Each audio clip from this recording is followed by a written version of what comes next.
Emisión número 29 del cafecito, de estos encuentros, de estas charlas. Y sin más, le doy la bienvenida a un amigo, un compañero, bueno, vamos a ir conociéndolo con el correr de los minutos. Pablo Zapulla, doctor Pablo Zapulla, bienvenido al estudio de la gráfica y a este cafecito. Muchísimas gracias. Bienvenido, Laucha, un placer estar acá. Bienvenido a la gráfica, primera vez en los estudios e instalaciones de la gráfica. Primera vez, una belleza. Lo que armaron, tremendo el edificio, así que felicitaciones. Bien, bien. Eh, es un debate, ¿es doctor o no es doctor el abogado? Mira, me encuentro haciendo una maestría, tengo que este año ponerme a laburar con la tesis, así que cuando tenga el título de magíster, me gustaría ser magíster y no doctor, Ajá. porque la realidad es que cuando uno desarrolla un título de grado y de posgrado, como este caso, caes en la cuenta de la dificultad de lo que implica realizar un doctorado, con lo cual, en honor a quienes efectivamente realizan un doctorado, abogado Pablo Zapulla. Bien. Pablo Zapulla, fundador e integrante de CKZ Estudio. Él es la Z del CKZ. Aprovechamos para mandar un saludo a Ceballos Cañuqui, también A los otros dos fundadores e socios. integrantes de CKZ. Eh, ¿Por qué abogado? Porque hay algo que medio, desde que te conozco, no había duda que era que ibas a ser abogado. Sí, en Fue realidad, muy certero y determinado. sí, en realidad de chico quería ser, siempre quise ser actor.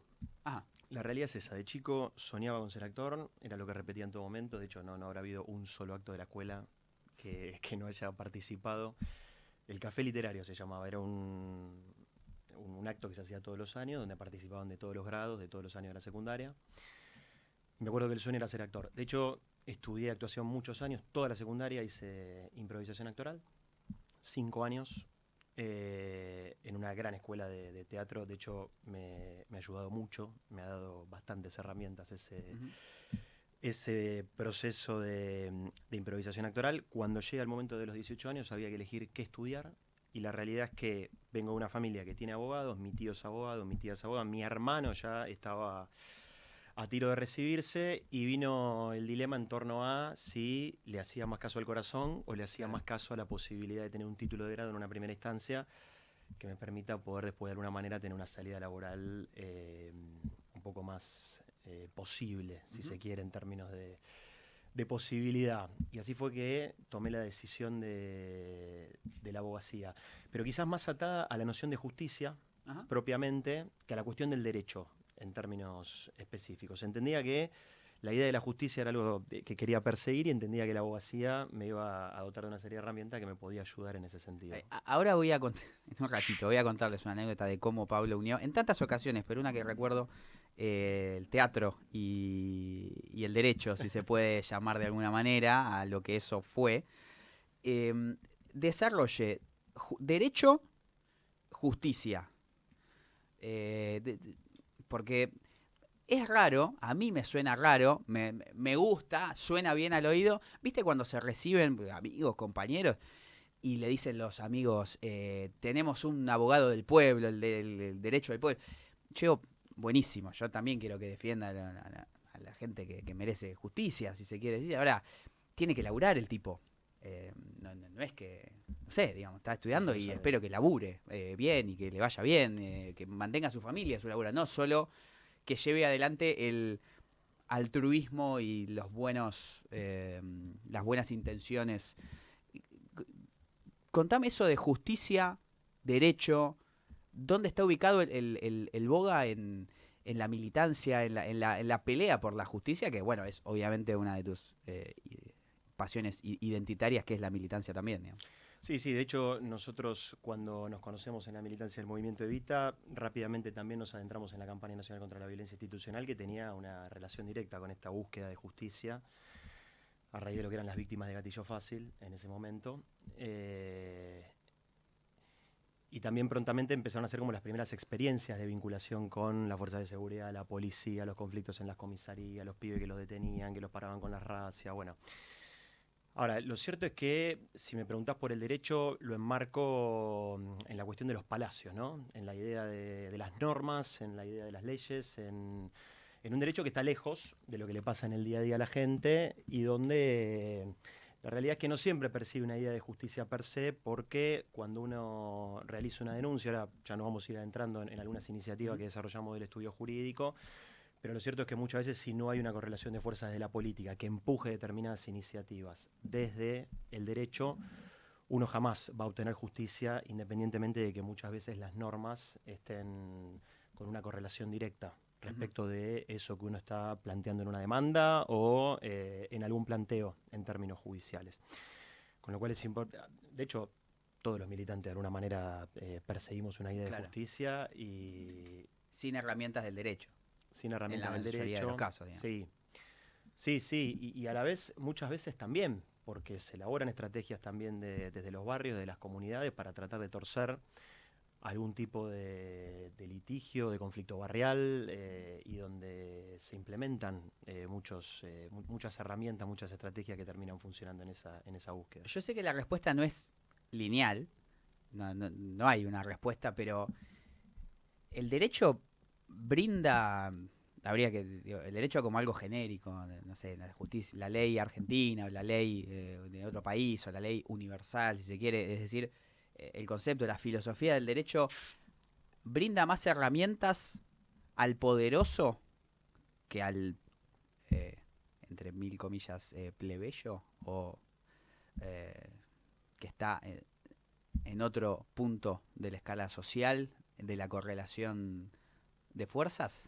Sí, sin lugar a duda, y se ata con lo que hablábamos hace un ratito. De hecho, en el sentido del derecho bien usado de los dos lados, es decir, un buen abogado que defiende a una corporación tiene más herramientas que un muy buen abogado que defiende a un pobre muchacho.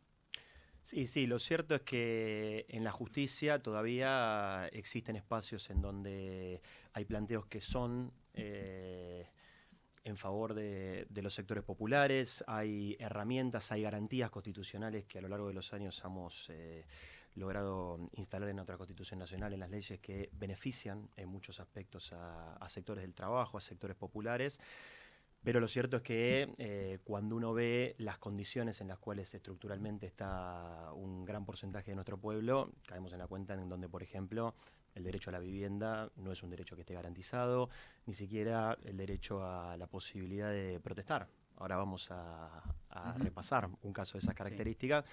Pero sí, sin lugar a dudas, los sectores con mayores privilegios dentro de esta sociedad tienen mayores herramientas para poder acceder a la justicia. Hace un ratito Pablo mencionaba el teatro, una de sus grandes cualidades, lo esté ejerciendo formalmente o no, ustedes lo habrán notado, y si no, se los voy a hacer notar. Una vez militábamos, Pablo específicamente en la Villa 31, y yo cerca, en la zona, y hubo un problema en el barrio. Y el doctor, a quien tengo aquí a mi lado, le tuvo que explicar al comisario que había un problema y que por favor participe en el problema para ayudarnos, no solucionarlo, porque la policía no lo iba a solucionar, pero a que acompañe en la resolución del conflicto. Y no fue sino, gracias al poder de convencimiento, y me atrevo a decir histriónico de Pablo Zapulla, que el comisario dijo, bueno, a ver, vamos. Qué día aquel, ¿eh? Qué día aquel. Qué día aquel.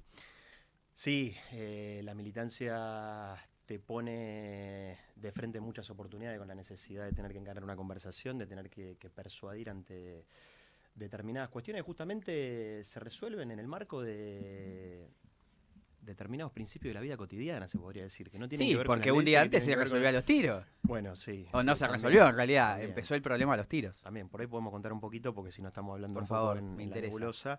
Creo que ya, si hubo delito, prescribió. Sí, año 2014 habrá sido eso, 2014, 2015. Sí, entonces no, por ahí están. Hace 10 años. Sí, no, igualmente no, ni siquiera nos pudieron tomar la denuncia, claro. en términos formales. El comisario no quiso tomar esa denuncia. Nosotros trabajamos en un comedor que se llamaba Ayúdame a Crecer, en la Villa 31, en el playón de la Villa 31. Y bueno, ese playón, antes de que a mí me toque comenzar a militar en la 31, tenía una cancha de fútbol que fue tomada por narcos de la 31. y los narcos no les había sido suficiente en Una tomar la cancha de cancha fútbol. de fútbol del fondo, sino que también querían avanzar con la parte de adelante del Sí. comedor. Y bueno, un día que estábamos haciendo el apoyo escolar, un sábado a la mañana, nos encontramos con que querían tomar efectivamente el comedor y la situación se puso muy violenta. Al punto tal de que los narcos nos tomaron La la terraza. terraza del comedor, estaban armados y bueno, los muchachos, los compañeros que nos cedían el espacio, que eran los vecinos de la 31, tampoco eran ninguno nene de pecho, con lo cual lo último que hicieron fue asustarse con respecto a esa situación y bueno, ahí hubo que tratar de darle un abordaje institucional al problema en la medida de lo posible. En ese momento todavía éramos gobierno. O sea, había una Sí, proyección de tratar de tener o por lo menos la exactamente. ilusión de que se intervenían las fuerzas de Claro. seguridad. Llama a los compañeros del Ministerio de Seguridad que nos van a ayudar a resolver el problema, cosa que se hizo, se llamó a gente del Ministerio de Seguridad, pero Sí. por supuesto que no afectó a la resolución del conflicto. La comisaría 46, sí. Que de hecho está grabada esa conversación a la que hace referencia en la. Ah, sí. ¿Sabes que no tengo esa grabación? ¿Vos la grabaste? No. Creo Eh, que sí, había un compañero que estaba participando mirá. en esa reunión que la Buen grabó. documento, buen Sí, archivo. sí, lo podemos rastrear. Y el comisario no nos quería tomar la denuncia. No nos quería tomar la denuncia. Al Sin comisario le habían duda. pegado un tiro en la pata en ese lío. Ah, mira, no me acuerdo de eso. Sí. Tremendo. A ver, no direct, se le había rozado. Se levantó la pata y demostró un. Sí, ¿Había sido con el comisario o había sido con el jefe de servicio de la comisaría esa charla? tanto. ¿No? Ahora no me acuerdo, pero lo que sí es cierto es que no nos querían tomar la denuncia porque había una vinculación directa entre el narcotráfico y la comisaría 46 en ese momento. Hay que decirlo con todas las letras porque lo cierto es que me acuerdo de la actitud del comisario, el jefe de servicio, no me acuerdo bien, pero dando vueltas sobre una cuestión en donde nos Claro. habían tirado un tiro en el medio del comedor cuando teníamos a los chicos en el medio del apoyo Claro. escolar. Sí, porque en definitiva tampoco se está pidiendo, bueno, entren con el grupo Geoff a sacar a todos, sino hablen con los muchachos para que no, porque hay un comedor, Para que que paren la tomen bocha, otro sí. lado, que se peleen con otro, digamos. Cosa que no sucedió. No, impresionante Y, aquel momento. y esos momentos, dijeron, che, las instituciones no sirven para una mierda. ¿Para qué soy abogado, digamos? O al revés. ¿Qué pensás ahí?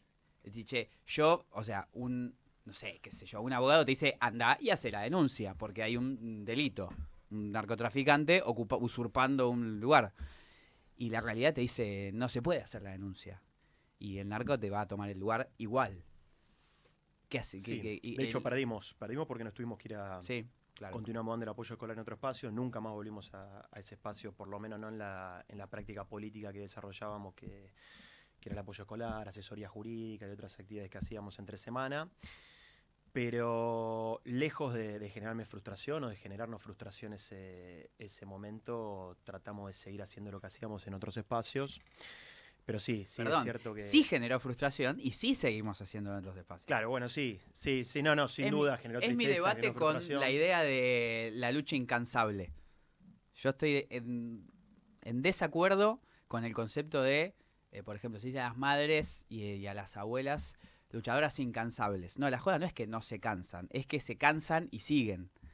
Si fuera incansable sería más fácil. Buen punto. No me canso. Buen Sí, punto, sí. me canso y sigo, me frustro y sigo. Un momento hermoso de la militancia igual. También Mm. encontrarnos en situaciones de esas Eso es verdad. características son muy particulares, ¿no? Uno no se espera estar haciendo un apoyo escolar un sábado a la mañana y que de golpe un grupo de narcos te tome en la terraza del merendero donde estás haciendo un apoyo escolar, enfierrado hasta los dientes, que el comisario de la comisaría de la jurisdicción no te tome la denuncia, hablando con las autoridades. Bueno, se armó un tole bárbaro. Y ese fue el comienzo de un proceso que después se siguió agudizando con el paso de los días, nuestro proceso de militancia. Pero que bueno, te pone también de frente con la realidad que atraviesa gran parte de nuestro pueblo argentino en su día a día. Porque para mí era algo absolutamente nuevo. La realidad es que en mi espectro cultural eso no era moneda corriente. Pero bueno, la realidad es que es con lo que nos enfrentamos y uno, bueno, de alguna manera se enfrenta también con eso que uno es, ¿no? Claro.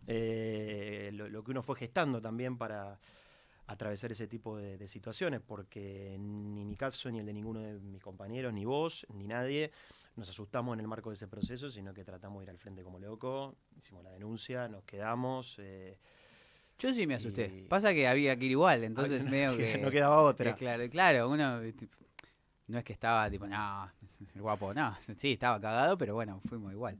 Qué bárbaro. Yo soy un convencido y cuanto más me convenzo, más me frustro porque digo, si esto es así, ¿por qué no lo estamos haciendo?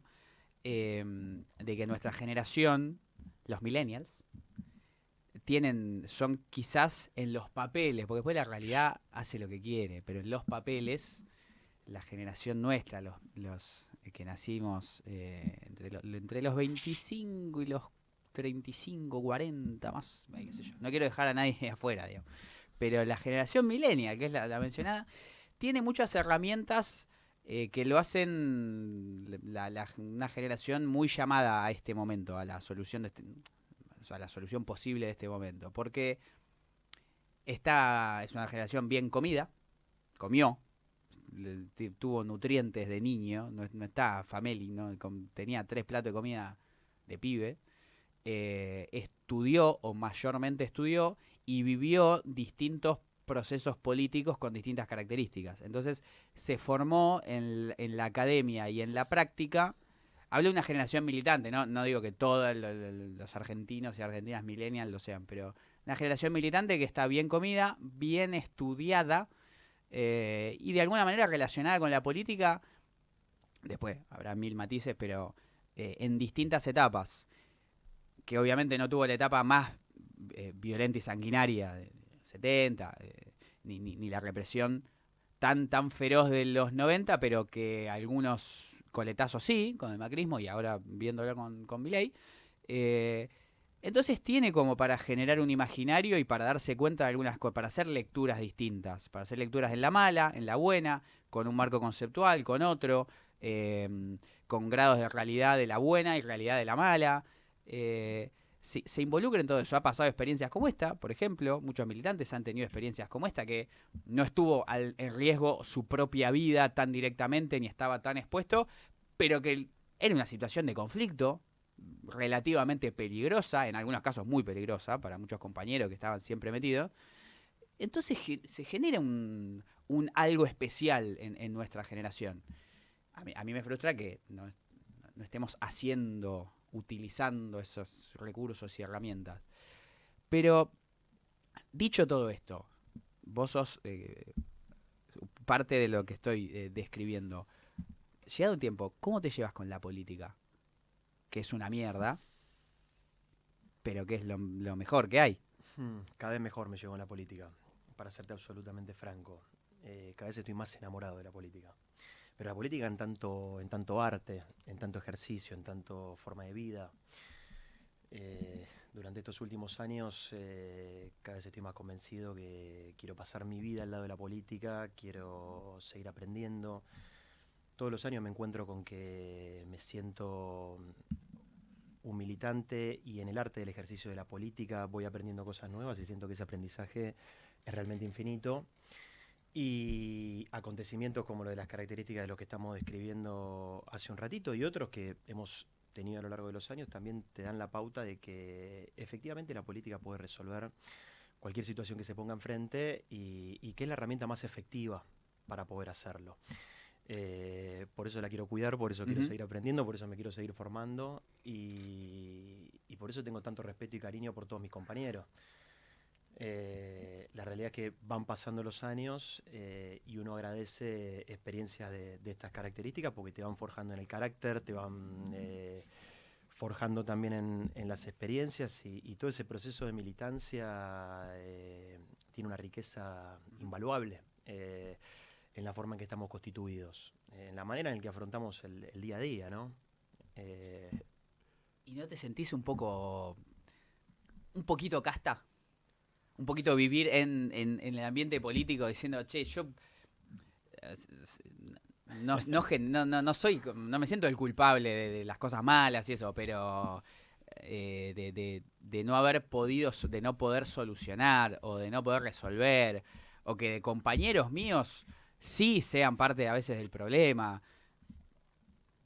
Está bien, es totalmente inevitable, pero creo también es nuestra, así como hablé cosas buenas, digo, nuestra generación también se enamoró de una política que de repente era como, che, qué cagada están haciendo, qué cagada están haciendo, tanto le gustaba la política y hacen esta porquería. Eh, o sea, a mí me pasa eso, de no, la generación de Néstor, de Cristina, qué sé yo, que sí, soy eso, pero al mismo tiempo digo, che, la generación de Néstor y Cristina está haciendo la misma pelotudece que hacía la generación anterior, y la anterior, y la anterior.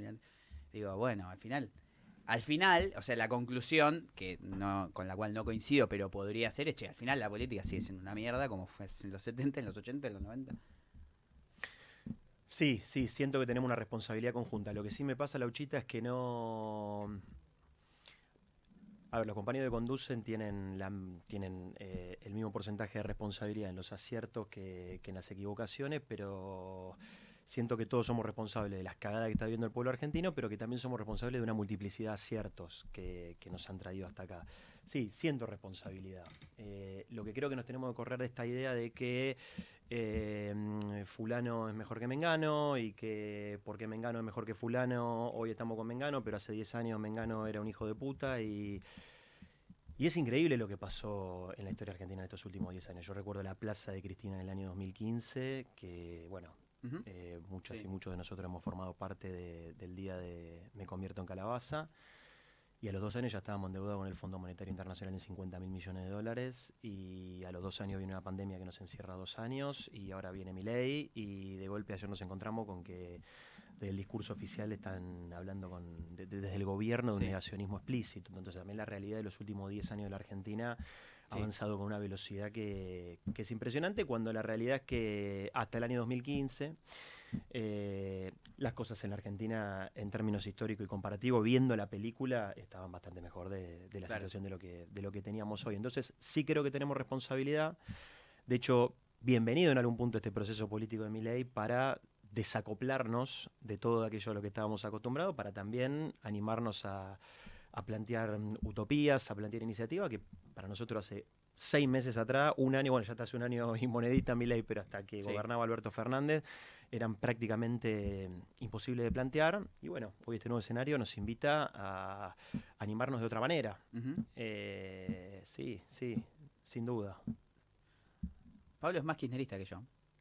Es más cristinista que yo. En este momento de la historia. Quizás no se encuentra de nuevo el cristianismo. O sea, encontrados estamos. Quizás no se encuentra de nuevo el Igual cristianismo. soy más del movimiento Evita. ¿Qué? Soy más del movimiento Evita. ¿Por qué haces esa Cristina. aclaración? ¿Por qué me dijiste soy más cristinita que yo? Está bien, está bien, está bien. En este periodo, en el cual yo hace tiempo, y lo vengo diciendo, y los oyentes del cafecito lo saben, estoy muy enojado con Cristina. Pero bueno, es una compañera y es hincha de Gimnasia, así que y ha sido una gran presidenta. Para mí, mucho mejor presidenta que conductora. Eh, pero tampoco logro encontrarme del todo con Axel. No logro encontrarme con otros compañeros que los vea que puedan conducir el conjunto. Eh, entonces, viste, es como. Uno hace más o menos lo que piensa que hay que hacer en lo poquito que le toca. Eh,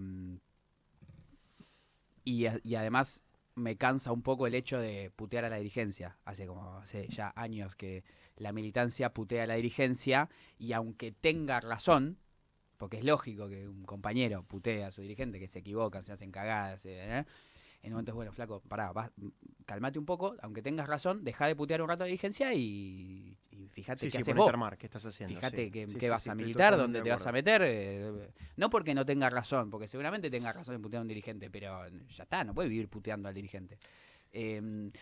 Pero así todo no encuentro el cauce.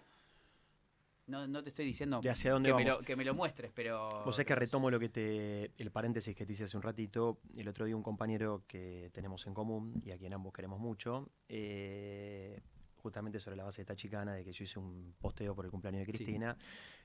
Ese compañero puteó a Cristina, no me acuerdo en qué contexto, y me manda esa publicación a historias, ¿no? Y le contesto a ese compañero, me preocupa más lo que hace el movimiento Evita, que lo que hace Cristina deja de ser Cristina. Independientemente de aquello que podamos sentir por Cristina, por Axel, Siento que estamos en una etapa en donde la militancia, voy a hablar de la militancia de mi espacio político, que es el Movimiento Evita, está más preocupada en muchos aspectos, no digo que sea la totalidad Ujú. ni quiero generalizar, pero se está preocupando más por lo que hace Axel, por lo que hace Cristina y por lo que hace el Movimiento Evita. Y hoy lo cierto es que el Movimiento Evita tiene un desafío para volver a plantear una agenda de futuro. Ya sos un reel, Máxime, ¿eh? Sos un recorte. máxime en el año donde se cumplen 20 años del Movimiento Evita. Ayer hablaba de eso exactamente. Esto está saliendo al aire un 25 de marzo. Ayer fue 24 de marzo. Movilización muy, muy importante. Me pareció que mucha gente.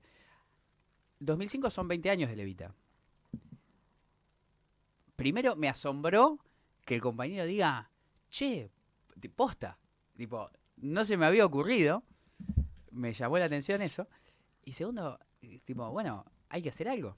Y ese Sí. algo, además de un acto, un congreso, no sé, algo, es como el hacer algo más literal que se pueda. La organización tiene que hacer algo con la organización. Nada, eso me sonó. Sí, sí, ojalá quienes nos conducen puedan tomar la definición de armar un gran plenario o armar un gran acto, porque no se trata de algo que sea bueno solamente para el Movimiento Evita, sino que es algo bueno para toda la militancia popular. 20 años del Movimiento Evita, incluso creo que es de las organizaciones más antiguas en términos sociales y políticos que todavía siguen existiendo y con ese nivel de penetración territorial, universitaria, secundaria, popular en toda la Argentina. No es fácil construir el movimiento Evita, no es fácil sostenerlo y la realidad que 20 años en un proceso político de estas características, cuando hemos visto como muchas otras organizaciones hermanas a lo largo de los años no han tenido la posibilidad de tener la potencia que han tenido en algún momento y que podamos cumplir 20 años con aciertos, con contradicciones, con dificultades, me parece que es uno de los momentos más hermosos que podemos tener al mirarnos a la cara a muchos compañeros y compañeras de los que están, de los que no están, de los que estuvieron. Ayer un nuevo 24 de marzo y bueno, recorrer las columnas y encontrarte con tantos compañeros y compañeras con los que hemos compartido tantas experiencias lindas es una alegría. Y aparte sería una muy buena oportunidad para volver a repensar el horizonte. Me acuerdo mucho de las discusiones del año 2015, cuando se cumplieron los 10 años del Congreso que se hizo en La Plata. Y bueno, reforzar el rol central de la economía popular, que ya creo que se había planteado en el año 2011, Ujú. 2013. Recuerdo las compañeras interviniendo en una de las comisiones para también plantear un Fue, fue protagonismo. bastante gráfico, tipo, la comisión de mujeres estaba en una carpa afuera del Congreso y entraron a los gritos Maravilloso, cantando al Congreso. O sea, fue bastante maravilloso. gráfico de la etapa. Gran congreso aquel. Pero bueno, sí, 20 años es, insisto, es una alegría y de hecho debería ser una celebración de toda la militancia popular del país, no solo del movimiento Evita, porque cualquier militante popular de la Argentina tiene que estar Ujú. contento con que el movimiento Evita cumpla 20 años, ¿no? Así Me que parece muy sano. vamos a ver qué Me pasa. parecería un enorme gesto de altruismo y voluntad de convocatoria que así sea. ¿Y qué te imaginas? Me parece medio. No quiero ser naif y decir qué soñás, aunque ya va a ser una pregunta. Eh, sí, che, la verdad, si yo fuera presidente mañana, me gustaría hacer esto, esto y esto. No, no me digas eliminar la pobreza, que el mundo sea más justo. Haría esto, esto y esto. Mm. No sé, diría default y voy a hablar con Trump, no sé cómo lo arreglo. Diría, no sé, ¿qué harías? ¿Qué se te ocurre? ¿Qué dirías? Bueno, para este país hay que hacer esto. Vos sabés que lo ato con lo que te decía hace un ratito, de que el triunfo de Milei nos permite poder dar discusiones y quizás en otro momento entendíamos que algún porcentaje de la sociedad se iba a enojar con determinados planteos. Pero, por ejemplo, el endeudamiento con el Fondo Monetario Internacional. Creo que de ambos costados de la cancha se plantea si el gobierno tiene o no tiene que tener un cheque en blanco para ir a negociar la deuda. Y lo cierto es que es el gobierno que eligió el pueblo argentino. Es obvio que el Poder Ejecutivo Nacional tiene que ir a discutir el endeudamiento que heredó con el Fondo Monetario Internacional. Pero me parece que la discusión, más que si Fondo Monetario Internacional sí o Fondo Monetario Internacional no, Fondo Monetario Internacional sí, porque es una deuda que heredamos, una plata que ingresó a la cerca del pueblo argentino, pero me parece que la discusión tiene que ser quién paga la deuda con el Fondo Monetario Internacional, por ejemplo. Nosotros hemos tenido un proceso desde la pandemia a esta parte donde los 1.000 millonarios de la Argentina han sido mucho más millonarios y los pobres de la Argentina han sido mucho más pobres. Entonces, no hay que titubear y, por ejemplo, hay que poblar una discusión en la Argentina en donde los 1.000 millonarios, que son los responsables de haber fugado esa plata que ingresó a la Argentina, por ejemplo, se hagan cargo de pagar la deuda con el Fondo Monetario Internacional. Bien. Y que dejemos de discutir si déficit sí, si déficit no, si obra pública o no obra pública. Entonces, de esa manera nosotros ¿Déficit podemos sí o déficit no? Es relativo. Ahora, si querés, repasamos algunas cuestiones vinculadas con la demanda de Meta, pero ahora vamos a volver sobre eso. Paciencia, pero paciencia. Vamos, Tengo todo en la cabeza. Vamos de a poquito, perfecto. Pero sí, no se trata de si el factor ordenador es déficit sí o déficit no. Ordena la política, no ordena la economía, la realidad de nuestro pueblo. Y ese es un gran problema. ¿Qué harías? ¿Qué haría Pablo Zapulla si le dan el bastón mágicamente pasado mañana? Está bien pensarlo también desde el derecho y de la justicia, ¿no? Nosotros ahora tenemos jueces de la Corte que se nombran por decreto de necesidad de urgencia cuando nosotros ni siquiera nos atrevimos a poder nombrar al procurador del Tesoro de la Nación. Que había sido el conflicto con Rafecas, si Cristina se ponía o no se ponía de acuerdo. La Argentina también tiene que poder plantear, por ejemplo, una reforma constitucional donde determinados derechos constitucionales, como por ejemplo acceso a la vivienda, acceso a la alimentación, acceso a determinados bienes que hoy son necesarios para el pueblo más humilde de nuestra patria, pueda tenerlo y que sin embargo hoy no lo tiene porque no hay ningún tipo de garantía que hoy pueda defender los intereses de ese pueblo y porque ya nuestra última reforma constitucional quedó bastante atrás en el tiempo. Hay discusiones que tenemos que animar a darnos en ese sentido también en el plano de la justicia, por ejemplo, y quizás no estar tan preocupados con algunos elementos de esta democracia liberal que nos han llevado a que cuando a nuestros enemigos le ha tocado gobernar, como está sucediendo ahora, avanzan sin ningún tipo de titubeo, ¿no? Bien. Voy ahora sí, de a poquito, a meterme un poco en el laburo de Pablo y de CKZ. El día de la represión de Patricia Bullrich, de las Fuerzas de Seguridad Federales y de la Ciudad de Buenos Aires, no recuerdo la fecha, ¿15 fue? ¿De marzo? 12 de marzo. En el Congreso, además de, bueno, el crimen, el delito más visible fue lo que sucedió con Pablo Grillo, que está todavía, felizmente saliendo, pero debatiéndose entre la vida y la muerte. Fue el caso de un compañero de San Martín que perdió la visión de un ojo. Sí, a mí me tocó enterarme el día 13, porque el día 12, hasta altas horas de la noche, estuvimos junto a otro grupo de compañeros y de compañeras tratando de ver cómo continuaba la detención de cientos de personas que fueron detenidas en esa movilización que hinchas de todos los clubes del fútbol argentino, en solidaridad con los jubilados, se movilizaron. Ahí, quizás en primer lugar, Lauchita, para contextualizar la situación de los jubilados hoy en la Argentina, ¿no? Porque se habló mucho de barras bravas. Bueno, la ministra de Seguridad de la Nación, con esta estrategia que está utilizando permanentemente la derecha, que es denostar a quienes están del otro lado para que no se discutan las cuestiones de fondo, pero lo cierto es que hoy la jubilación mínima en la Argentina, que la perciben el 65% de los jubilados, está en 270.000 pesos, con bono 350.000, cuando la canasta básica de un jubilado es 1.200.000 pesos. Si no llegan a cubrir ni un tercio con la canasta básica. Hasta el año 2023, con la presidencia de Alberto Fernández, del gasto total del presupuesto nacional, el 43% estaba destinado a el gasto previsional, valga la redundancia, y este año, con el gobierno de Milei, en un 35% se redujo. Entonces, hay elementos de sobra para salir a movilizarse en solidaridad con los jubilados. Cuando ocurre la movilización del otro día, quienes nos manifestamos, vos has sido uno de ellos también, nos hemos encontrado con una definición política y premeditada por parte de la Fuerza de Seguridad de reprimir a mansalva, detener con racias a cualquier persona que se encontraba suelta por las adyacencias del Congreso. Y lo cierto es que eso se enmarca en un contexto de época, porque lo que le pasó a Jonathan Navarro, que es la persona a la que vos hacías referencia, que es un vecino de San Martín, hincha de Chacarita, que con otros hinchas de Chacarita se movilizó en solidaridad con los jubilados. En la calle Rivadavia y Rodríguez Peña recibe por parte de un prefecto naval a 5 metros de distancia un disparo de bala de goma en el ojo izquierdo que le produce el estallido de su globo ocular. Esto él se entera algunas horas después en el Instituto La Gleis. Es un hospital público de la ciudad de Buenos Aires en donde es intervenido quirúrgicamente esa misma noche.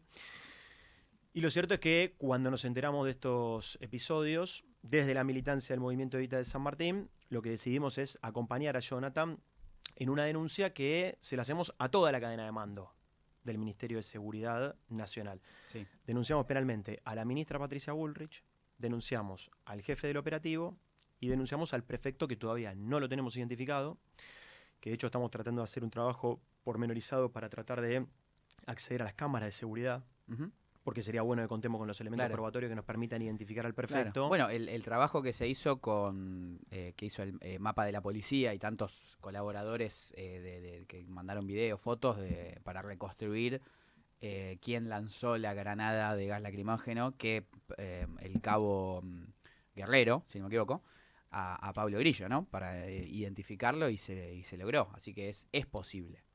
Sí, es posible. De hecho, lo de Pablo en algún punto se ata con lo de Jonathan por lo siguiente.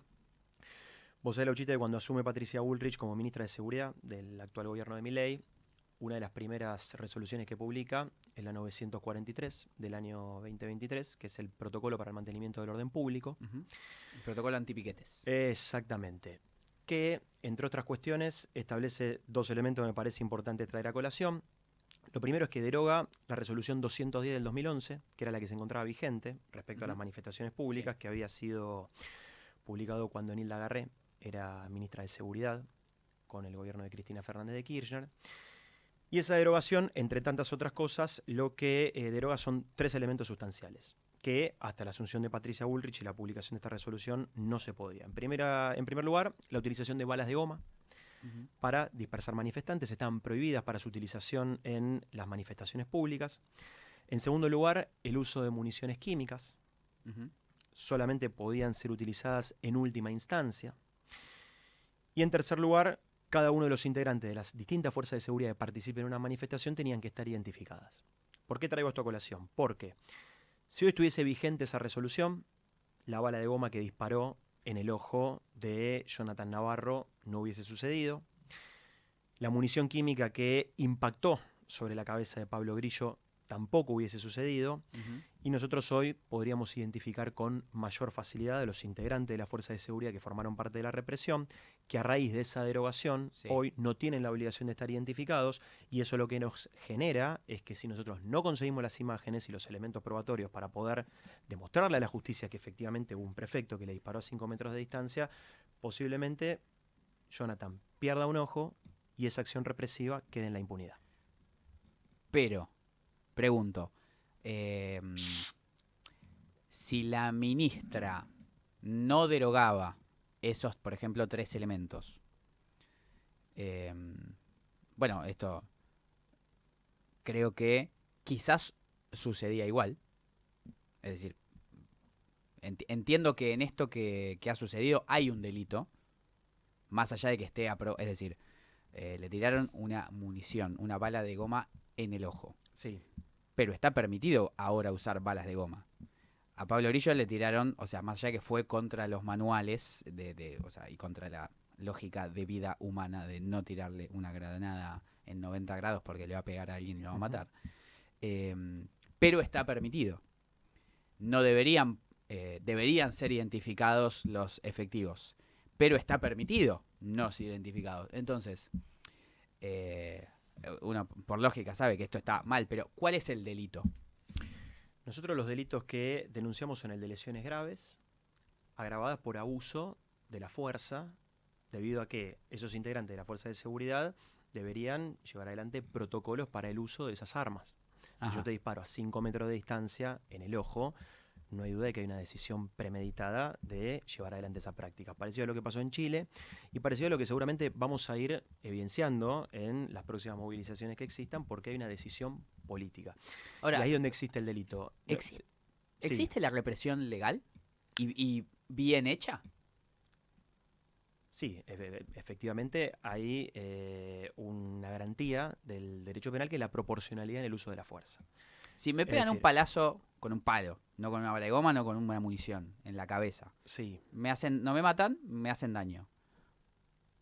proporcionalidad en el uso de la fuerza. Ajá, Es decir, si Jonathan fue a la movilización con sí, la SUBE, las llaves, el celular y el documento, y no estaba tirando ninguna piedra, ni estaba arrojando un cartel, ni estaba claro. cometiendo ningún desmán, no hay ningún motivo para que el prefecto a 5 metros de distancia le dispare en el medio del ojo. Ahora, si vos, por ejemplo, tenés un grupo de manifestantes que te están prendiendo fuego el Congreso, bueno, ahí sí quizás las fuerzas de seguridad en el uso de la proporcionalidad de la fuerza Claro, deberían encontrar instrumentos para tratar de claro. no, No fue el caso de Jonathan y mucho menos ni tampoco de Pablo Grillo, que estaba no fue sacando este una caso. foto. Pero ¿por qué traigo a colación de que hay una derogación de determinadas normas Ujú, que permiten que esto suceda? Porque ahí, en esas decisiones institucionales de gobierno, es donde se plasma que hay una decisión política, premeditada e institucional por parte del Ministerio de Seguridad sí. de que ocurran estas prácticas. Ajá, Porque la derogación de esa resolución no es una cuestión casual.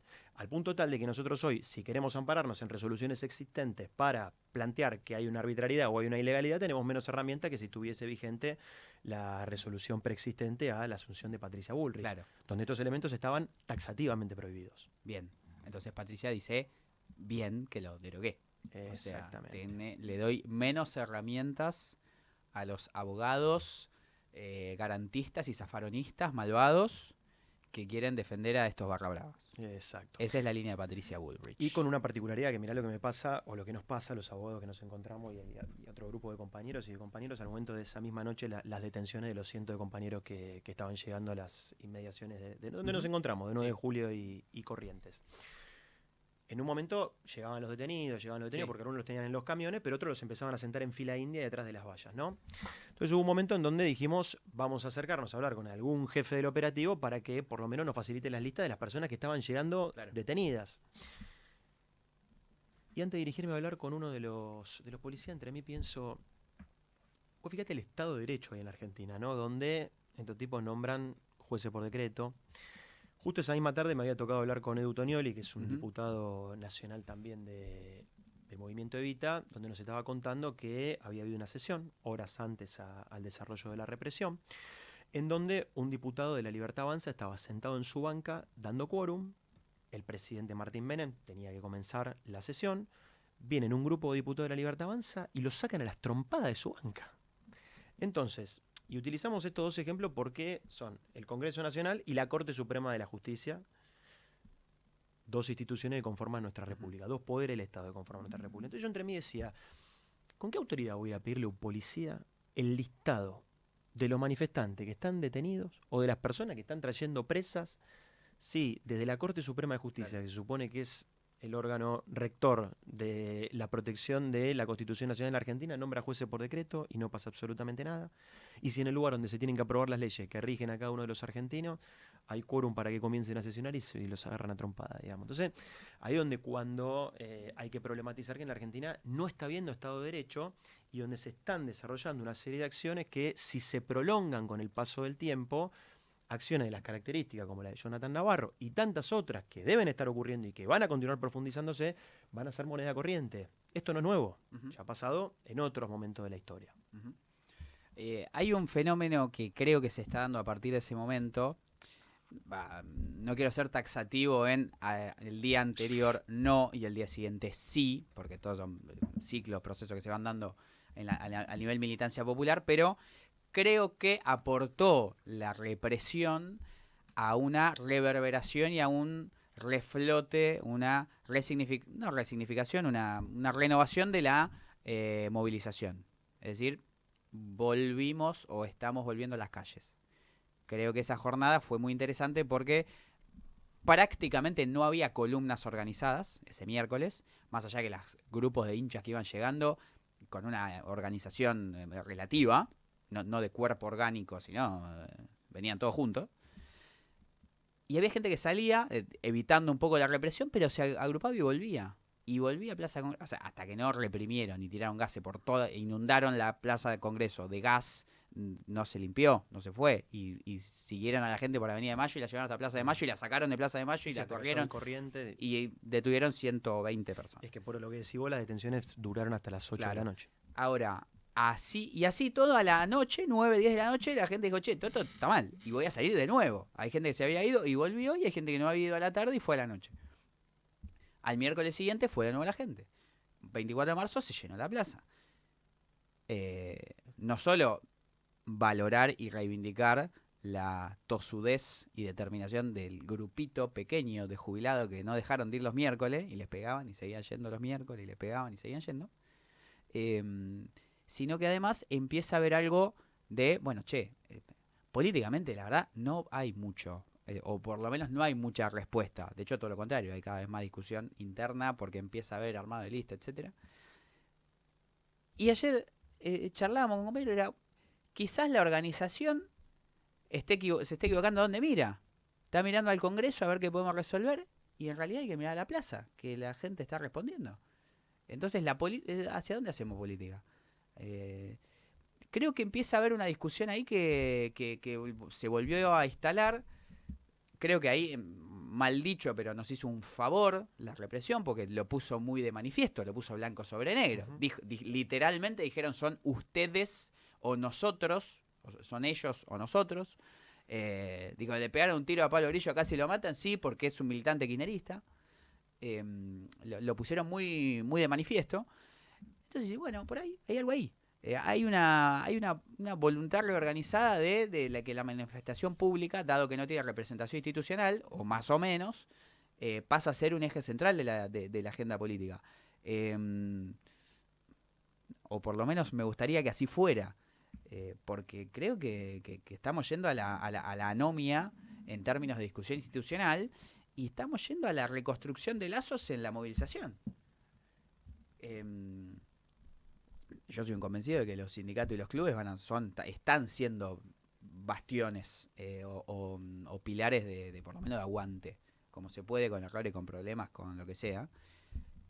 Así como las organizaciones, en función de la organización de base, de que el comedor siga existiendo, de conseguir la comida para el comedor que ya Petovelo no te la da más, de que la escuelita, que el pequeño potrerito siga funcionando y haya una pelota. Ahora, no, como que hay una, para mí, falsa idea de, no, bueno, como no hay respuesta, como no hay caudal político, como no hay capitalización política de eso, o de la bronca o del rechazo, no sirve. Y como, ¿cómo no sirve? ¿Cómo no? Sí. O sea, será un problema que no haya capitalización política del rechazo, el descontento o de la propia organización, pero ¿cómo no sirve? O sea, creo que está más cerca de ser algo que sirve para una respuesta que de ser el problema no ser identificado o representado. No sé, estoy pensando en borrador, en el aire. No, de hecho, es parte de la crisis que estamos atravesando las organizaciones, ¿no? Porque la realidad es que perdemos en el 23 y muchas organizaciones estamos encontrando dificultades para encontrar canales de contención para nuestra militancia, incentivos para que se sumen nuevas generaciones a la lucha, a la pelea, y por eso los clubes empiezan a tener quizás más claridad o más atractivos para convocar a los militantes, para hacer un canal de contención.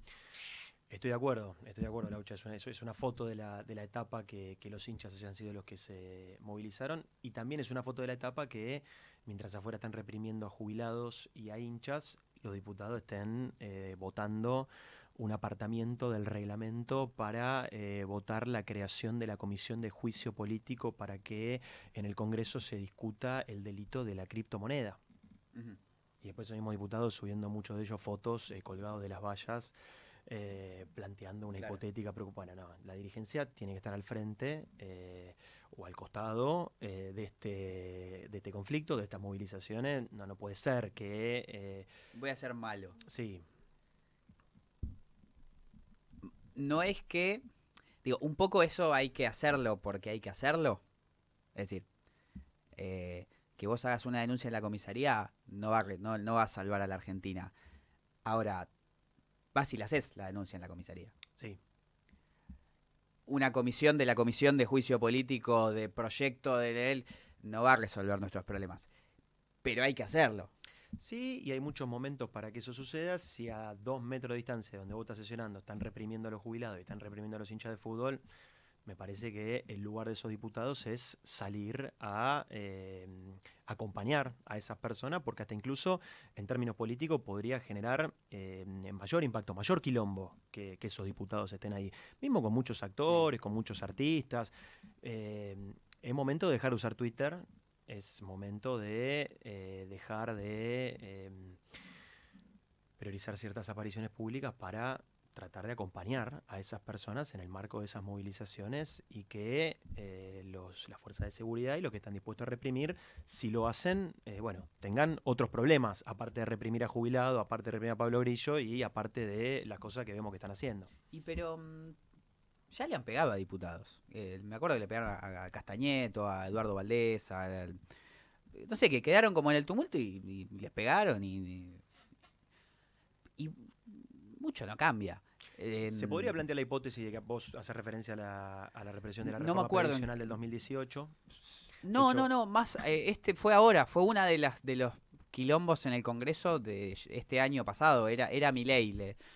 A ver, no, felizmente, digamos, no me refiero a la estaba... cuestión, yo creo que no es una cuestión de pensarlo en términos oportunistas, sino me parece que es un reflejo que cualquier militante popular, aún siendo diputado nacional y ocupando un rol histórico, debería tener en un contexto de esas características. Me parece que es un reflejo instintivo. Que un militante ocurre una situación de esas características, tenés que estar en la calle con tu pueblo. No puedes estar dentro del palacio. Lo mismo pero hasta incluso en aras a esto que vos planteabas hace un ratito de la nueva etapa, ¿no? De esto que va a ir surgiendo nuevo. Yo ayer veía una imagen que era la de Axel Kicillof ingresando en el camión a la plaza. Ya le vas a pegar a Kicillof. Ya sabía. No, pero también le pegué a Cristina recién, porque como te digo que no hay que dejar de militar un poquito por Twitter, me parece que tiene que ver con... De hecho, me parece que hay un límite en la representatividad de Cristina y en el poder que eso genere si Cristina no está junto a su pueblo en las manifestaciones populares que van a empezar a aparecer en la Argentina con la profundización del gobierno de Milei. Porque claro está que Milei no se va a ir en 6 meses como vaticinaron muchos líderes de nuestro espacio político. Esto no se sabe cuándo va a poder tener cierre, pero lo cierto es que hay que utilizar una premisa que trajo Emilio Pérsico en alguna oportunidad vinculada con que a Javier Milei hay que rayarle el auto todos los días, en cada oportunidad que podamos, y va a ser el pueblo en la calle el que va a protagonizar eso. No va a ser ni de las instituciones, ni va a ser desde el Palacio, ni va a ser desde los canales de televisión. Bien. Y ya te dejo de hablar mal de Kicillof. No, te iba a decir, hago el paréntesis de una boludez, pero me pareció raro ayer de hecho, ahora te traje un regalito que no te lo di al principio. Bueno. Que no sé si va a ser para vos o va a ser para la radio, ahí definirán, pero una denuncia. Axel ingresando con el camión de las madres, saludando. Bueno, me parece que no estábamos para esas cosas. Muy Instagram, muy TikTok. Mucho, ¿no? ¿Sí? Me parece que no. Es bueno, ahora ni hablar que vamos a hablar de Instagram y de las redes, pero iba a decir algo, me olvidé. Bueno, en otro salmo de Emilio Pérsico 1428, decía en los cartas a los evitos, Emilio decía: en los periodos de retroceso popular vos no vas a ir en avanzada, es decir, tenés que tratar de no salir corriendo en un desbande, sino a paso firme y a las piñas. Tipo, no vas a ganar terreno, no vas a generar grandes pasos hacia adelante.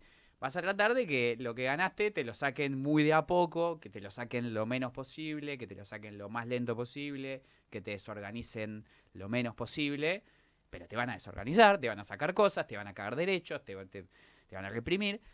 Es bastante inevitable. El tema es cómo evitar un desbande, y estos tipos vinieron con una voluntad y una velocidad pocas o nunca a veces vista, que bueno, nos agarró mal parados. Ya estábamos mal parados, incluso en términos de ofensiva o de avance, ni hablar en términos de retroceso.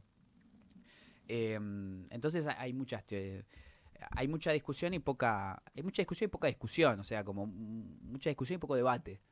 Eh, no, yo no soy, digamos, si bien obviamente lo critico y creo que esta charla un poco se trata de eso, eh, si hay que discutir listas, no me voy a quejar de hay que discutir listas, porque es inevitable. Uno va a discutir listas y eso pasa, y discutir lugares y eso pasa. Es decir, no ese es el problema. El problema es cuando discutís solo eso. Es decir, felizmente democracia va a seguir habiendo, es decir, cada 2 años va a haber elecciones. Es decir, cada 2 años alguien va a tener que escribir una lista y presentarla ante la justicia y ahí la gente va a tener que ir a votarla. Es decir, está bien discutir que en el término de la democracia haya candidatos y quiénes van a ser. Es inevitable. Y dice, no, lo que discuten las candidaturas, bueno, en algún punto tenés que discutir las candidaturas. Ahora, si solo se construye, se debate y se organiza en función de esa discusión, ahí estamos complicados. Porque las candidaturas dejan de expresar algo o no expresan nada. Eh, y no estamos pensando cómo hacer más fuerte la resistencia a las piñas. La resistencia sólida, la resistencia organizada. Termina siendo más el error de Milei, o el error entre comillas, de bueno, saltó lo de Libra, y cómo pegarle por Twitter, y cómo hacer que sea difundido que eso fue una estafa, y no tanto, bueno, cómo seguimos organizando. Una cosa no quita la otra, porque yo puedo estar organizando en un barrio y usar Twitter y putear a Milei por Twitter, pero no hay demasiada claridad acerca de cómo hacer las cosas o qué hacer con, con distintas cosas. No sé qué tenía para decir, no importa. Pero Sí, se nos va en algo de eso la vida misma. sí, sí, sí, y es difícil porque aparte también la sociedad está avanzando a una velocidad que es zarpada. Es muy difícil de tratar de leer el cambio de esta sociedad, ¿no? Yo la verdad que jamás me hubiese imaginado en mi vida que Milei iba a sacar el 58% de los votos, digamos, ya 14 millones de personas en la Argentina que crean que esta pueda ser una alternativa, pero como decíamos hace un ratito, bienvenido para desordenar todo, no quedarnos en la comodidad de lo que era la etapa anterior, que evidentemente no había alcanzado. De hecho, nosotros ya lo planteamos en el 2015, ¿no? Sobre todo de cara a muchas discusiones que se están dando ahora en la Argentina. Nosotros en el 2015 planteábamos con lo que llamamos el segundo tomo, que para seguir creciendo teníamos que romper el techo de cristal y profundizar la idea de la justicia social en la Argentina y no ir hacia un esquema de articulación con la burguesía nacional y de sostenimiento del statu quo. Ahora Milei viene a desarmar y vamos a tener que encarar, de hecho ya lo estamos haciendo, un proceso de reacomodamiento de las nuevas estructuras sociales que van surgiendo y que ya vienen existiendo para entender cómo hacer política en este nuevo marco, en esta nueva época, con algunas cuestiones que van a seguir siendo de la forma en que lo eran, como decís vos, se van a presentar listas, van a seguir, de hecho, La Libertad Avanza también lo hace, pero con otras formas participativas. Incluso está cambiando la participación de la política, lo hablábamos hace un ratito también, qué ocurre con las nuevas generaciones. No es solamente que ganaron Macri y Milei en poquito tiempo los elementos que explican por qué la gente no está militando de vuelta en Argentina, sino porque efectivamente con el uso de los teléfonos celulares, con las nuevas tecnologías, con la pandemia, bueno, hay una nueva forma también de vincularse, de desarrollarse en términos comunitarios. Y la realidad es que la política también necesita tiempo para ir masticando y viendo cómo eso se va reordenando, ¿no? Sí, sí, sí, además el, la formación de nuevos cuadros necesita tiempo, hay un tiempo que es inevitable, que no se puede acortar, porque se demanda mucho, no, bueno, pero no surgen, bueno, el surgimiento lleva tiempo. Yo creo que también exige del propio cuadro o posible nuevo algo, la idea de, bueno, dar un paso al frente. Eh, pero son cosas que llevan tiempo, inevitablemente. Y un año de Milei parece un montón por todo lo que pasó, pero no es tanto. Son muy pocos, salvo, no recuerdo, en un gobierno que se haya ido al año.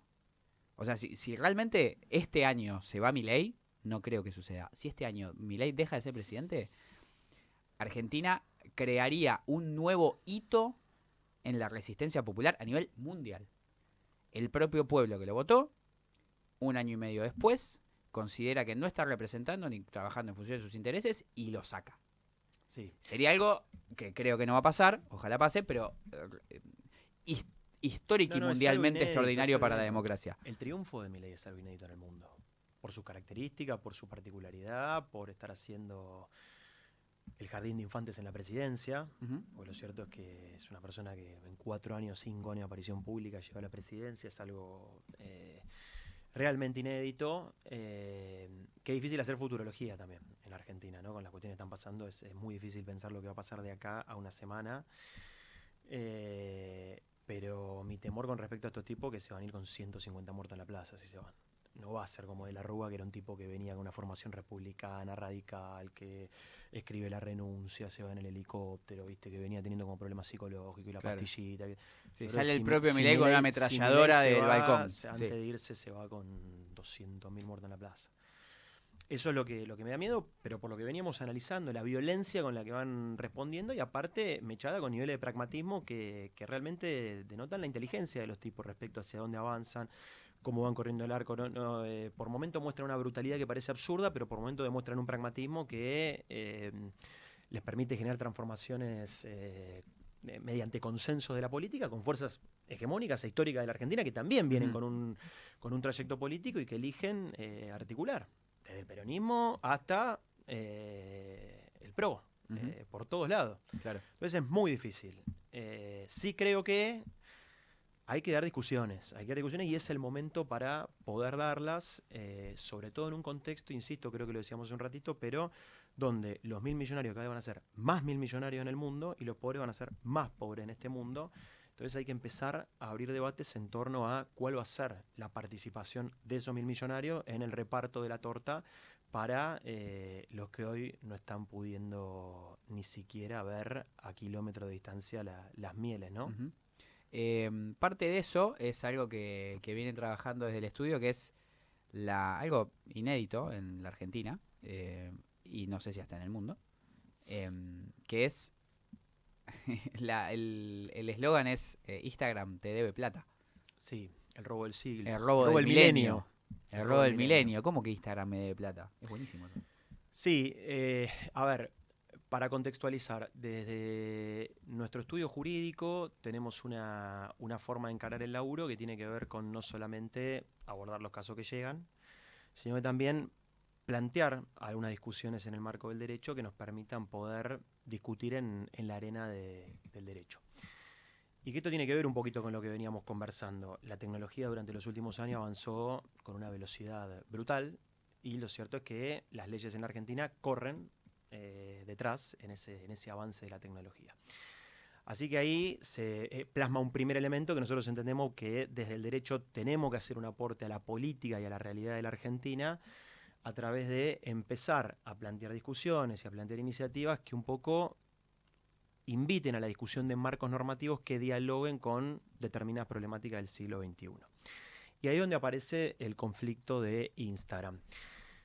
En un contexto bastante particular respecto al actual momento que están atravesando las plataformas en sus distintas variables en el actual mundo, porque de la mayor manera, de la forma más sintética posible, pero de la década del 70 a esta parte, con la caída del estado de bienestar, y el comienzo de la financiarización de los procesos productivos y de la economía en el mundo, se empieza a dar un proceso donde los Estados Unidos empiezan a atravesar una crisis de sobreproducción en el mundo.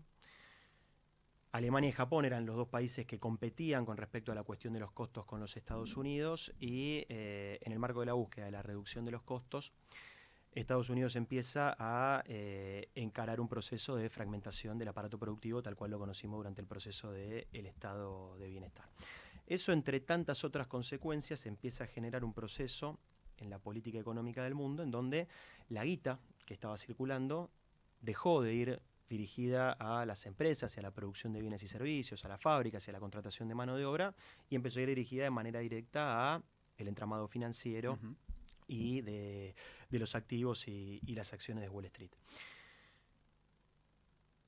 Pasan los años y se produce la caída de la crisis del 2008, de Baring Brothers, con la caída de las hipotecas. Habría que remontarse un poquito más atrás, pero lo cierto es que Estados Unidos empieza a eliminar de alguna manera los requisitos que te solicitaba para poder acceder a un préstamo. Las personas empiezan a sacar préstamos, carteras del universo, de todo el mundo empiezan a solicitar préstamos en viviendas. Había una proyección de que el precio de las viviendas no iba a bajar nunca, hasta que se produce la caída en el precio de las viviendas. Los bancos no pudieron sostener esas hipotecas, todo el mundo se retiró del mercado y se produce una crisis brutal. ¿Por qué traigo esto a colación? Porque en ese año 2008 la Reserva Federal de los Estados Unidos sale a emitir guita a morir para tratar de rescatar a esos bancos que iban a caer en desgracia, y existía el temor de que se iba a caer el capitalismo en todo el mundo si se caían los bancos. Ahora, ¿qué ocurre? Esa guita que reciben los bancos, cuando la vuelven a poner a circular en el mundo, las empresas que la toman no la ponen en producir bienes y servicios, en contratar mano de obra, sino que la ponen nuevamente a comprar sus propias acciones y a invertir en algunas tecnologías, porque empezaba a desarrollarse el avance de la tecnología con mucha fuerza. De hecho, 10 años antes se produce la crisis de lo que se llamó las .com, que fue durante la década del 90, en donde empezaba a existir el auge de las tecnologías. Muchos inversores que durante todo este proceso empezaban a buscar retornos más rápidos y más veloces, empiezan a invertir en acciones en estas tecnologías, pero como hasta el momento no tenían un esquema muy sólido, muy sustentable, se vuelven a retirar los accionistas y se produce la crisis de las .com. Pero eso es un antecedente, que es que en todo el mundo se crearon un montón de cableado de fibra óptica, canales submarinos para poder desarrollar la comunicación. De Internet mundial. Exactamente, las granjas con servidores. Entonces ahí, durante los 90 y 2000, genera ese antecedente, y luego en la crisis del 2008, esas empresas que recibieron, o esos magnates económicos que recibieron la guita por parte de la emisión monetaria que los Estados Unidos, para rescatar a los bancos de la crisis, le pusieron en el bolsillo, la empezaron a poner en recomprar acciones y a invertir en las plataformas tecnológicas. Empiezan a pasar los años, estas plataformas empiezan a tener crecimiento con el aumento de la utilización de los teléfonos celulares, el 5G y el mundo que ya conocemos. Y con la llegada de la pandemia se produce una nueva caída y una nueva aparición por parte de los bancos centrales del mundo de salir a emitir para el rescate de, nuevamente, los bancos que iban a caer en desgracia. De hecho, hace poquito estaba leyendo unas estadísticas que hablaban de que entre el año 2008 y el 2020, es decir, con la crisis del 2008 y la pandemia, la Reserva Federal de los Estados Unidos y el Banco Central Europeo emitieron 16 billones de dólares en el mundo para salir al rescate de las economías. Y sobre todo también para atarlo con lo que hablábamos un ratito de si emisión sí o emisión no, para que complejicemos cuando muchas veces se habla gilada de la emisión monetaria en la Argentina. Exacto, entender un poco lo que sucede en el mundo. Pero vos fíjate qué inteligente que han sido estas plataformas, porque ni en el año 2008 ni en el año 2020 le salieron a pedir a la Reserva Federal de Estados Unidos ningún peso, sino que la emisión monetaria por parte de los yanquis la salieron a poner en los bancos la salieron a poner en personas que decidieron invertir en esas propias empresas. Es decir, que ellos no le debían nada a nadie. Pero sí, con el paso de los años y con el avance de la tecnología, fueron generando un incremento de sus tecnologías hasta que llegamos al día de hoy, en donde nos encontramos con una situación en la que, por ejemplo, para hablar de cifras exactas, las 5 Big Tech de Occidente, que son Apple, Microsoft, Amazon, Google y Meta, el año pasado, en el año 24, declararon haber recaudado 16 billones de dólares entre las 5, y eso representa, para que nos demos una idea, un 190% más que el PBI combinado de México, Argentina y Brasil. Para que nos demos una dimensión del poder que en términos económicos tienen estas empresas, y que obviamente eso después repercute en términos políticos, en términos de las decisiones que se dan en el mundo. Y posiblemente se nos venga a la cabeza Elon Musk y su rol dentro del gabinete de Donald Trump, o Javier Milei caracterizándolos de héroes a estos nuevos empresarios. En ese marco aparece Instagram, que de la mano de Meta, junto con Facebook y WhatsApp, que son las 3 empresas principales de este conglomerado empresarial, factura el año pasado 68.000 millones de dólares. Instagram declara que esos 68.000 millones de dólares, más del 97% de esa riqueza, se explica por la publicidad. ¿Y por qué se explica por la publicidad? Por lo siguiente: con la recolección de todos los datos de los usuarios en el mundo. 27 millones de usuarios son los que Instagram tiene en la Argentina. Lo que logran es una segmentación muy precisa del mercado. Claro. ¿Qué quiere decir esto? Que si vos querés todos los hinchas con remera argentina, Instagram te divide todos los hinchas. ¿Querés todos los colorados? Te divide todos los colorados. ¿Querés todos los hinchas de Boca? Todos los hinchas de Boca. Entonces eso genera un mercado muy cautivo para que las empresas quieran ir a instalar su marca, porque efectivamente es un lugar muy seductor para ir a colocar tu marca. Puedes encontrar los nichos y usarlos, puedes encontrar los mejores públicos para buscar, para vender tu producto.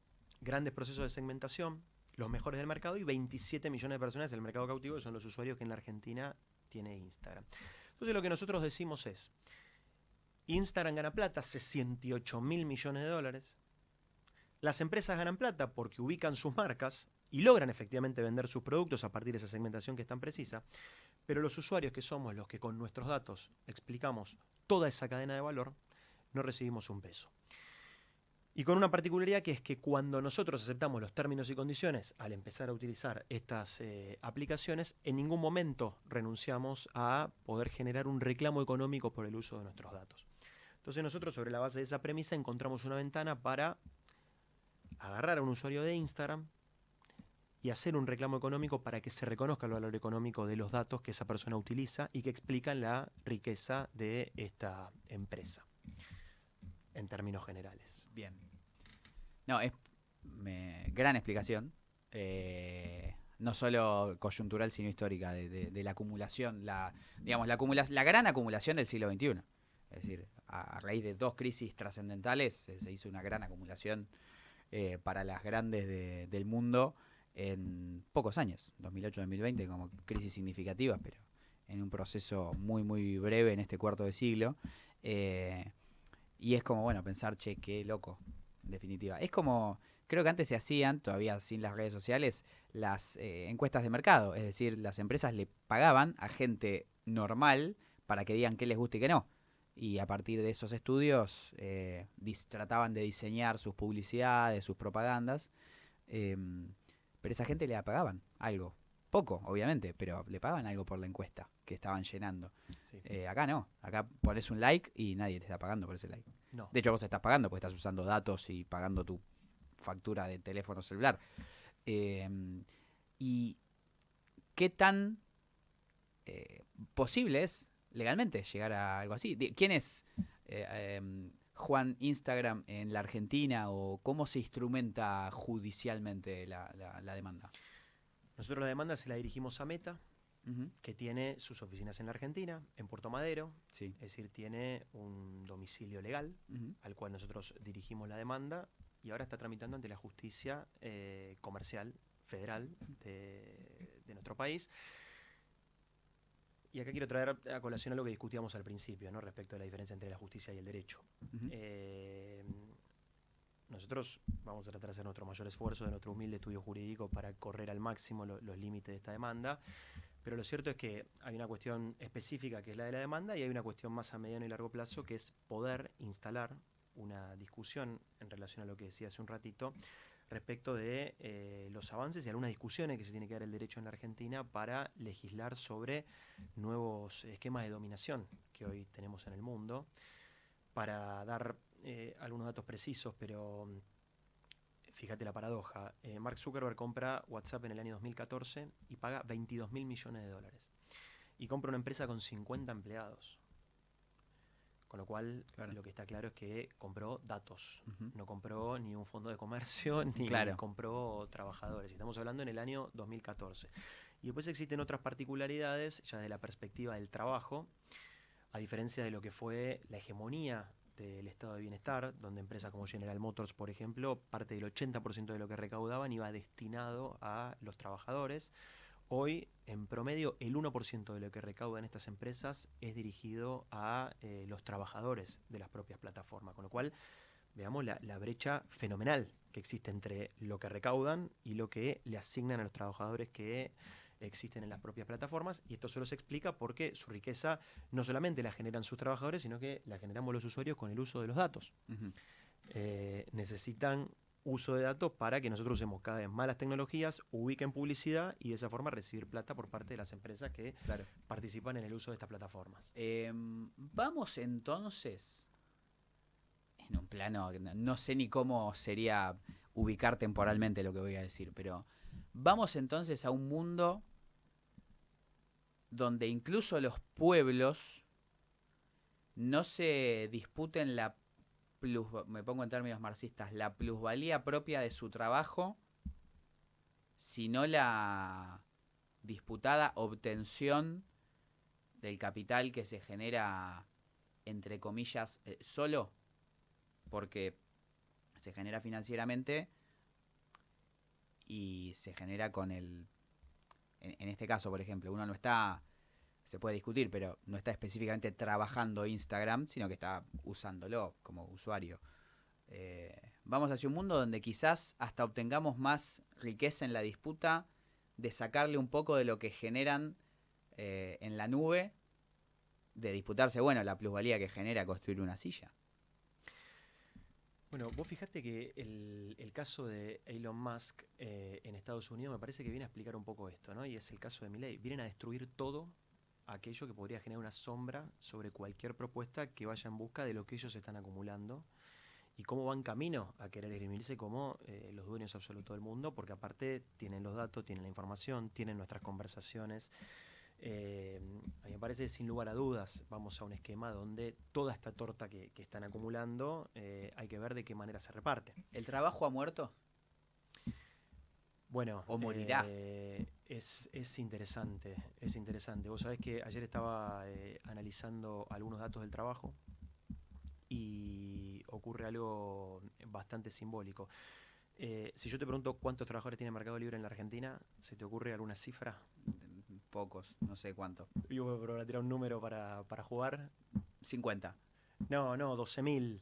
Ah, Pero 1.500.000 desocupados tenemos hoy claro. en la Argentina. Estamos hablando de la principal plataforma tecnológica que funciona hoy en la Argentina. Uh-huh. Es el 0,8% de los desocupados.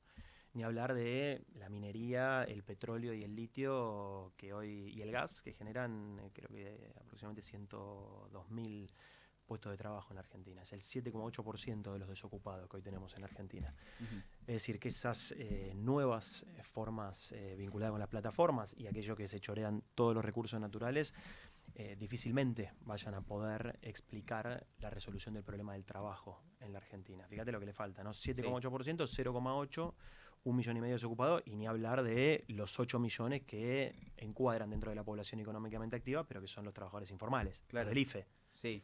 Y entonces, una parte de la respuesta, la viene planteando Levita hace muchos años, es la organización de la economía popular, el, entre comillas, empoderamiento o la ganancia de derechos de la economía popular.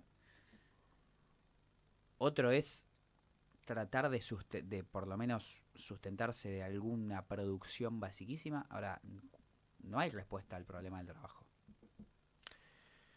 Hay que pensar nuevas formas, sin lugar a duda. A un trabajo relativamente digno. Sí. Yo creo que igual la Argentina es privilegiada en términos de territorio, capacidad de educación y demografía. O sea, tiene poca gente, somos pocos, los argentinos vivimos, somos 46 millones, no es un país chico a nivel poblacional, grande en extensión, educacionalmente por sobre la media, a nivel formación laboral, y con recursos naturales privilegiados. Es decir, es atroz que Argentina tenga hambre, pobreza, desocupación. Es una barbaridad. O sea, sería no bueno, pero entendible en otros países. Pero no hay respuesta. O no parece haber respuesta. No, y hay una dirigencia política, o gran parte de nuestra dirigencia política, que aspira a que con los métodos del siglo XX nosotros recuperemos trabajo para este 1,5 millones de personas del que hablábamos, o los 8 millones de trabajadores informales que no se encuadran en ningún convenio colectivo, para recuperar el trabajo.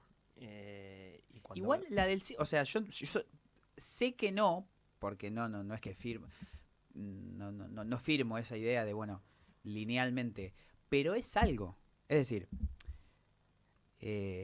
me preocupa haya compañeros que hayan dicho, no, fábrica, no va más la fábrica. Compañeros que digan, no, ya está, eso es siglo XX, es peronismo viejo, ya fue, no hay más fábrica. No, pará, discutamos lo que quieras, pero no me digas no hay más fábricas. No me niegues la posibilidad de que un chabón ponga plata y ponga una fábrica de cordones para zapatos. No creo que sea excluyente. De hecho, nosotros en Moreno, que estamos acompañando a la intendenta Mariel Fernández, nos toca articular mucho con el sector del trabajo y hay inversiones que se quieren desarrollar en la provincia de Buenos Aires y que generan puestos de trabajo, pero me apalancaba en las cifras hace un ratito para que podamos construir certezas en términos de que no alcanza.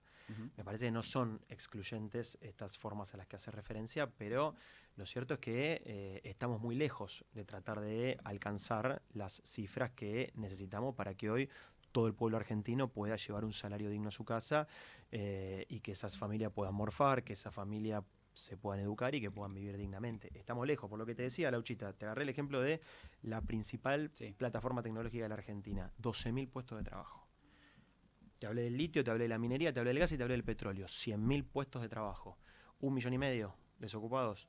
8 millones que trabajan de manera informal. ¿Cómo vamos a llegar?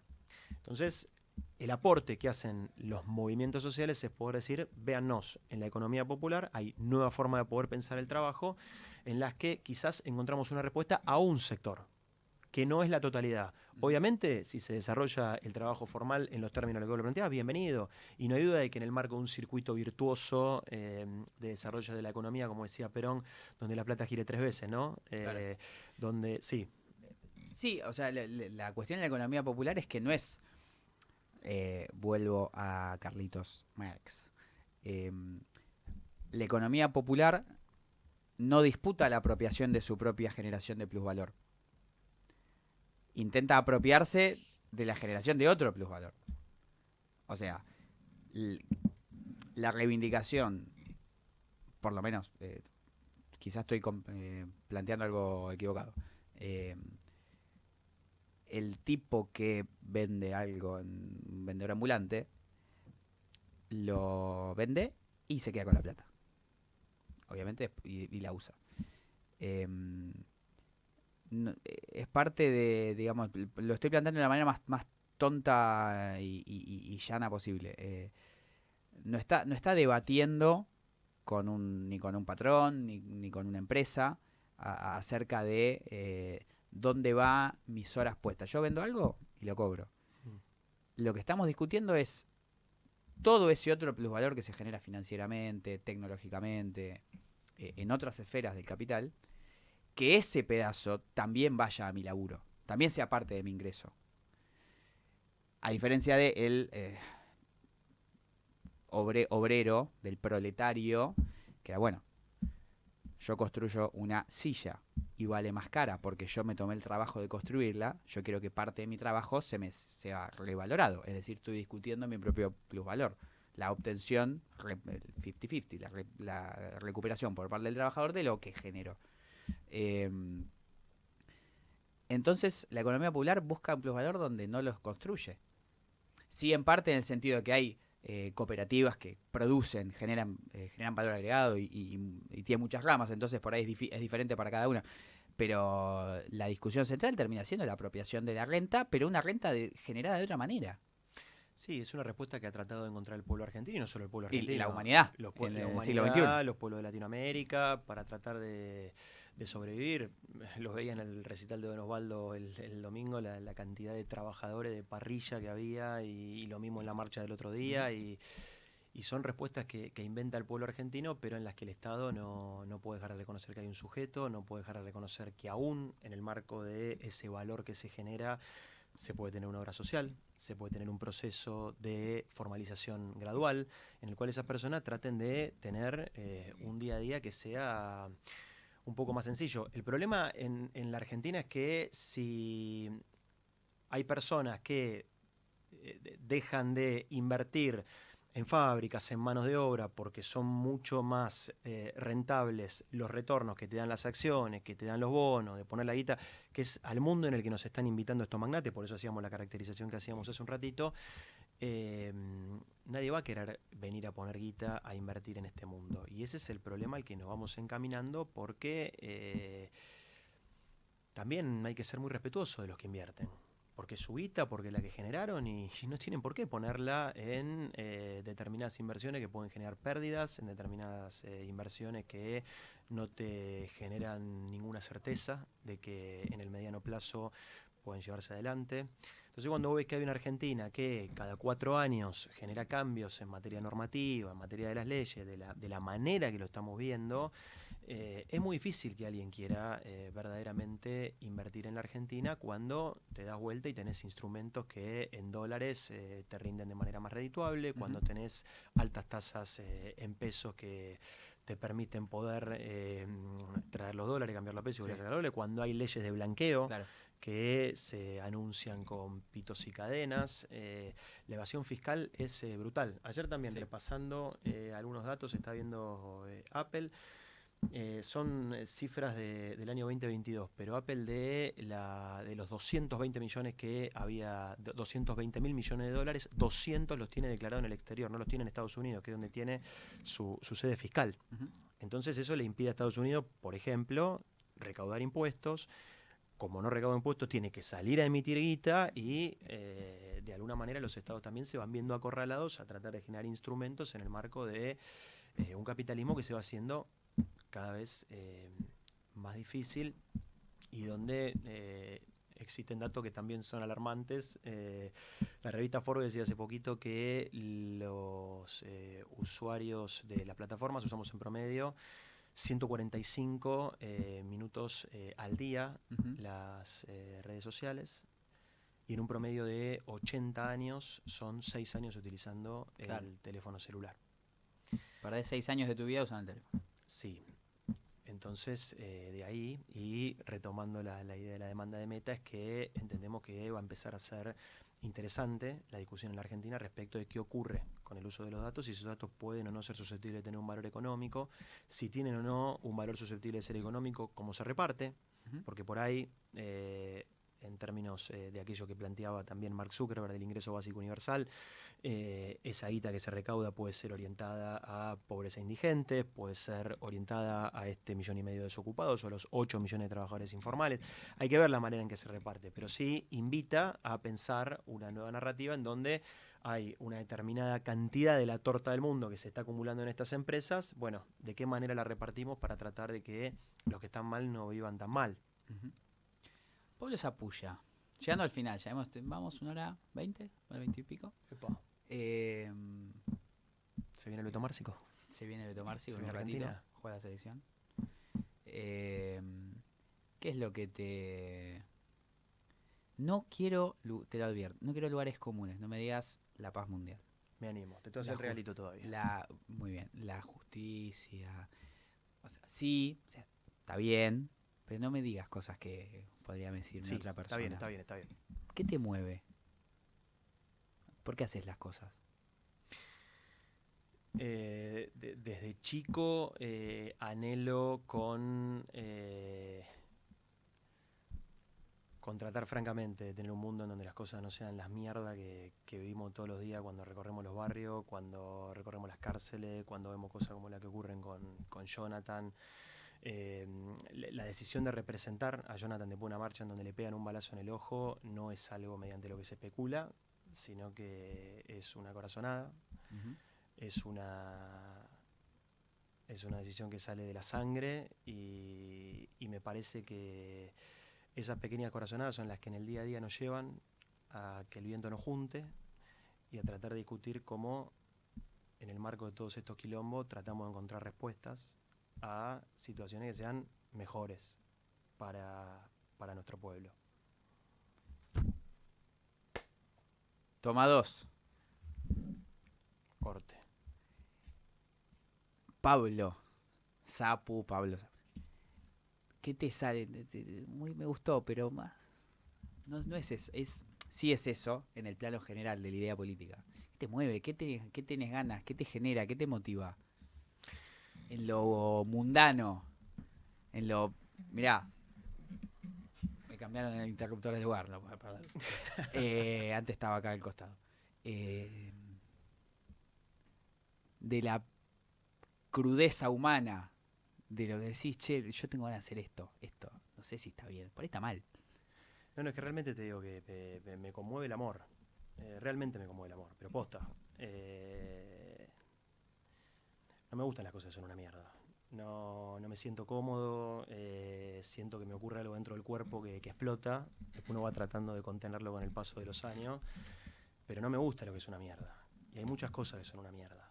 Entonces, desde el lugar, insisto, en el que nos toca aportar, en la mesa de casa, tratando de dar una discusión, como viendo a Boca en la Bombonera, oyendo a ver a Don Osvaldo.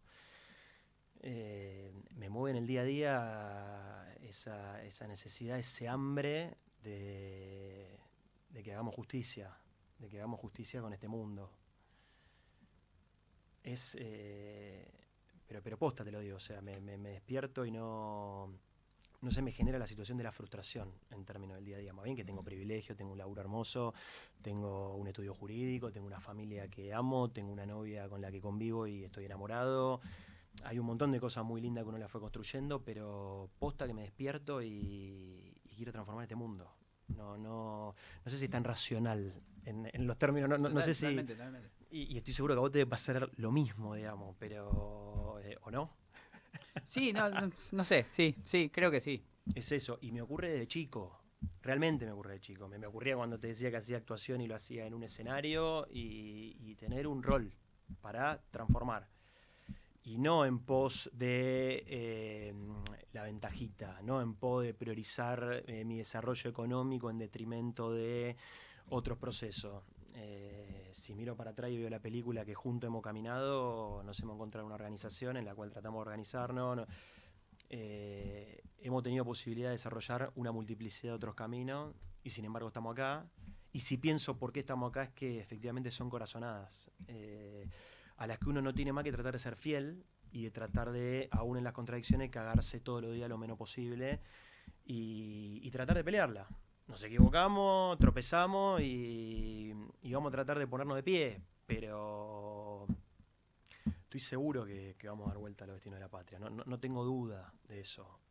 Eh, no sé, te voy a dar un ejemplo cortito, pero el viernes fui a la casa de Jonathan, el chico que perdió el ojo. Y me recibió la familia de Jonathan. Y es un pibe que perdió el ojo. Digamos, es una cosa terrible. Y el amor con la que en ese pasillo de una villa de San Martín te recibe esa familia que te ofrece un vaso de agua, que le reza a Dios porque mejore la salud de ese pibe y que está peleando por juntar guita para comprar las gotas y cuando vos ves que ante tanta dificultad hay una familia que a través del rezo, a través del amor, a través de recibirte en su casa, darte un vaso de agua, en pequeñas cosas, aún con tantas dificultades, se producen esos pequeños actos de amor, te da la pauta de que más allá de que haya tipos que acumulen, no más allá de que haya dificultades, todavía hay en el seno de los grupos humanos cuestiones que desde donde podemos extraer sangre para cobrar fuerza y salir para adelante. Ojalá podamos seguir ahí. Veremos. Pero te va a hacer el regalo, no te me vayas. Bueno, hice un breve silencio para que cierre perfecta el recorte que vamos a hacer. ¿Sabes qué? Abre, bueno, es lo un acepto. librito que no sé si va a querer ser para vos o para la biblioteca de radiográfica, pero es un libro de poemas de Joaquín Areta, compañero militante de la UES, detenido desaparecido el 29 de junio de 1978. Compañero de Adela Segarra. Exactamente. De hecho, ese libro... Siempre tu palabra cerca, de Joaquín Areta, de Libros de la Editorial, porque la editorial también invirtió en esto. Muchísimas gracias. ¿Por qué este libro? Ayer fue el Día de la Memoria, estuve pensando qué les podía traer, te quería traer un presente también en agradecimiento a la invitación, pero en pocas palabras y a través de la herramienta del poema, Joaquín se permite hablar desde el amor, se permite hablar de la militancia y hablar un poco de lo que veníamos charlando hace un ratito, que es de la búsqueda de la revolución, ¿no? de este mundo. Así que viene bien volver a Joaquín y leer alguna de esas palabras. Pablo, gracias por Gracias, este Chita. cafecito. Gracias por la invitación.